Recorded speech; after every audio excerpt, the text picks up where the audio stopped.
Hi, in diesem Video habe ich was ganz Besonderes für euch und zwar geht es um die Canon C200. Viel Spaß!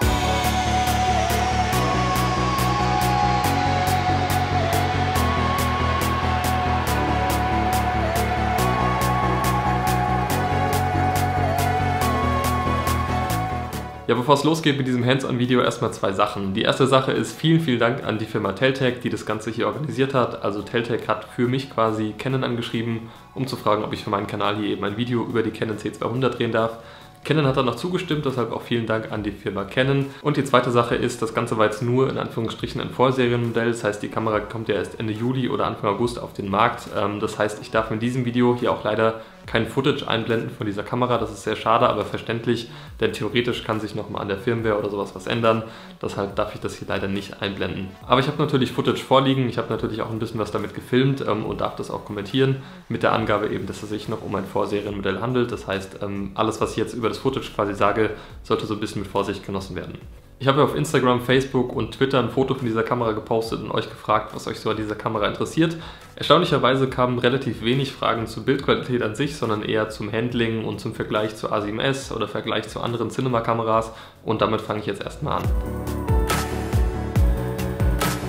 Die Kamera wiegt ungefähr 1,4 Kilo und ist somit um die 3 bis 4 Mal so schwer wie jetzt die Sony A7S. Das merkt man natürlich sofort, sobald man die Kamera in die Hand legt. Und von der Größe her ist sie auf jeden Fall größer als die Sony FS5 und auf jeden Fall deutlich kleiner als die Ursa Mini, die ich jetzt auch schon ein paar Mal getestet habe und so einen Imagefilm damit gedreht habe. Also das Filmen aus der Hand fällt damit deutlich leichter als mit so einer Ursa Mini zum Beispiel. Es ist auf jeden Fall eine extreme Umgewöhnung, wenn man von so einer winzigen Sony A7S kommt und dann auf so eine Kamera erstmal umsteigt. Das braucht auf jeden Fall eine halbe bis ganze Stunde, bis man sich so ein bisschen dran gewöhnt hat. Aber ich finde, man merkt relativ schnell, dass das wirklich eine Kamera ist, die zum Filmen konzipiert worden ist. Das Handling und die ganze Ergonomie ist einfach perfekt zum Filmen. Also ich kann es nicht anders beschreiben. Ihr habt wirklich Knöpfe für allen möglichen Kram. Ihr habt an der Seite Knöpfe für Zebras, Knöpfe für Focus Peaking, Fokusvergrößerung, ND-Filter habt ihr an der Seite. Ihr habt jetzt hier bis zu 10 Blendenstufen ND-Filter eingebaut. Bei der Ursa Mini, bei dem Review hatte ich ja schon erwähnt, dass die ND-Filter, die eingebauten, leider so ein bisschen schwach waren. Also die waren bei Tageslicht, wenn man offenblendig filmen möchte, zu schwach. Hier haben wir jetzt bis zu 10 Blendenstufen. Das reicht auf jeden Fall, um auch offenblendig bei Tageslicht gut zu filmen. Das Killer-Feature an dieser Kamera und jetzt eben auch bei vielen anderen Canon-Kameras ist auf jeden Fall der Autofokus. Und zwar haben wir jetzt hier auch diesen Dual-Pixel-Autofokus, der jetzt auch in der 70D, 80D, 6D Mark II und der C100 Mark II und so weiter verbaut worden ist. Ist einfach so ein verlässliches Autofokus-System, habe ich noch nie erlebt vorher. Ich filme ja alles manuell, aber mit dieser Kamera kann man tatsächlich sich auf den Autofokus verlassen. Das hatte ich, wie gesagt, vorher noch nie erlebt und hat auch, soweit ich weiß, kein anderer Hersteller so gut perfektioniert wie jetzt Canon mit dem Dual-Pixel-Autofokus.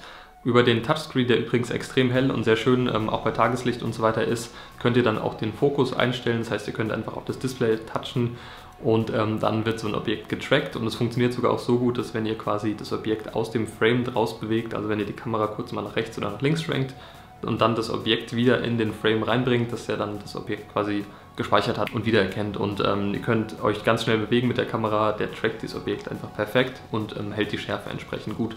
Also Autofokus gibt wirklich volle Punktzahl von mir, hat extrem viel Spaß gemacht. Kommen wir zu Anschlussmöglichkeiten. Wir haben die Möglichkeit, so ein normales 3,5 Klinkenmikrofon einzustecken, jetzt hier wie so ein Rode VideoMic Pro zum Beispiel, aber natürlich auch XLRs. Das war jetzt bei anderen Kameras nicht der Fall, da hatte man das nur in den Handgriff integriert. Jetzt hier bei der Canon C200 können wir auch den Handgriff abmachen, das heißt, wir können alles nochmal so ein bisschen kompakter bauen und haben trotzdem eben noch die Möglichkeit, XLR-Mikrofone zu verwenden. Kommen wir zu Codecs und Framerates und erstes Erfreuliche, diese Kamera nimmt 4K mit 50 FPS auf. Das ist ja immer so eine Sache, die ich mir jetzt bei meiner nächsten Kamera wünsche und das bringt diese Kamera eben mit. Bei den Codecs gab es allerdings Kritik von vielen Profis und zwar ist es bei dieser Kamera so, dass quasi so ein Mittelklasse-Codec fehlt. Wir haben also so ein Low-End-Codec mit 150 Mbits pro Sekunde mit 8-Bit 420 und auf der anderen Seite haben wir eben dieses komprimierte RAW-Format, das Cinema RAW Lite-Format von Canon, was jetzt ganz neu implementiert worden ist. Damit haben wir eben so ein komprimiertes RAW und haben damit eben die beste Qualität. Und so ein Mittelklasse-Codec, also so ein guter komprimierter 10-Bit-Codec oder so ein 8-Bit 420-Codec ist jetzt hier in dieser Kamera leider nicht integriert. Das macht Canon natürlich so ein bisschen, um die C300 Mark II zu schützen, ist ganz klar und offensichtlich. Und damit kommt diese Kamera eben für Leute, die fürs Fernsehen zum Beispiel produzieren, eher nicht in Frage, weil der Codec, der niedrige Codec quasi zu niedrig ist und der höhere Codec, dieser RAW-Codec, kommt eben aus Platzgründen nicht in Frage. Das war jetzt eben so der größte Kritikpunkt an dieser Kamera. Für mich persönlich ist das nicht schlimm. Ich filme oder ich bin nichts anderes gewohnt als 8-Bit-Codecs mit relativ wenig Bitrate. Und bei Musikvideos oder Imagefilmen oder eben anderen Produktionen, bei denen man maximale Qualität braucht, ist es eben auf keinen Fall verkehrt, so einen RAW-Codec, wenn auch stark komprimiert, an Bord zu haben. Bei diesem neuen RAW-Format verbraucht ihr übrigens pro Stunde um die 500 GB oder 512 GB Speicherplatz.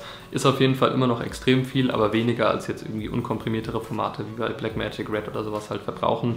Das heißt, es ist eigentlich ein relativ umgängliches RAW-Format, wenn auch trotzdem noch sehr übertrieben. Eine Stunde 512 GB, das muss man auch erstmal verarbeiten können. Bisher gibt es nur 2 Programme, die diese RAW-Files öffnen können. Zum einen ist das DaVinci Resolve 14, die Beta-Version davon, die Vollversion gibt es noch nicht wirklich, und eben dieses Canon eigene RAW-Entwicklungsprogramm. Bei dem Programm von Canon kann man allerdings nicht wirklich was einstellen. Man kann Weißabgleich einstellen, ein bisschen die Helligkeit regeln und eben den Videocodec, der halt rausgerendert werden soll, einstellen.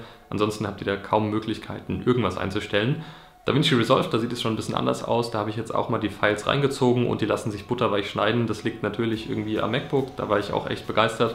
Und zum anderen aber auch an der Effizienz von DaVinci Resolve. Also wirklich gut gemacht von Blackmagic, hat mir sehr gut gefallen, lief alles flüssig mit diesen 4K 50 FPS RAW-Files. Da kann man dann eben schon so ein bisschen mit diesen RAW-Files rumspielen und hier zeigt sich die klare Stärke von Canon, und zwar ist es einfach Color Science. Das ist so eine Sache, das hört man in jedem Video über Canon, aber ich kann es einfach nur nochmal wiederholen. Canon hat es einfach drauf, gerade Hauttöne oder generell Farben gut darzustellen. Viele Hersteller, Sony, Panasonic, stehen öfters mal so in der Kritik, weil die Farben einfach nicht so schön realistisch sind oder nicht so ansehnlich wie jetzt bei so einer Canon.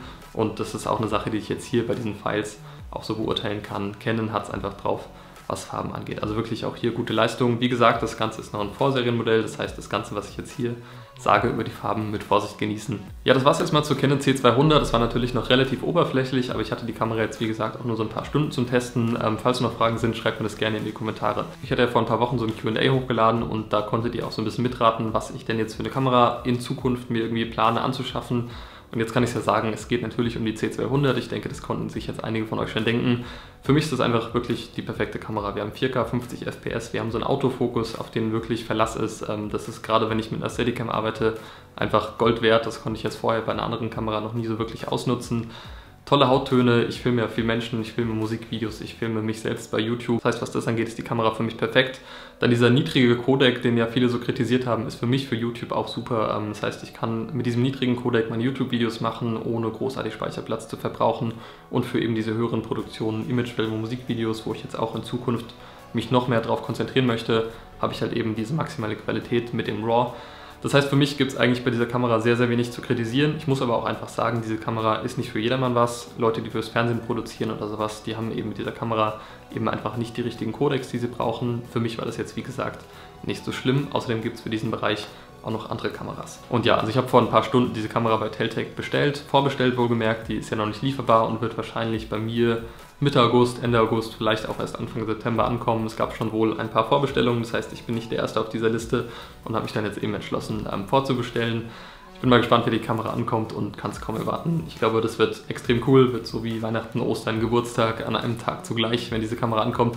Ich freue mich riesig und ihr könnt euch, glaube ich, auch freuen, denn es wird natürlich extrem viele YouTube-Videos darüber geben. Also freut euch auch darauf. Jetzt mal vielen Dank an die Firma Teltec für das ganze Organisieren und an Canon natürlich. Und ja, jetzt würde ich sagen, bis zum nächsten Video. Macht's gut. Ciao.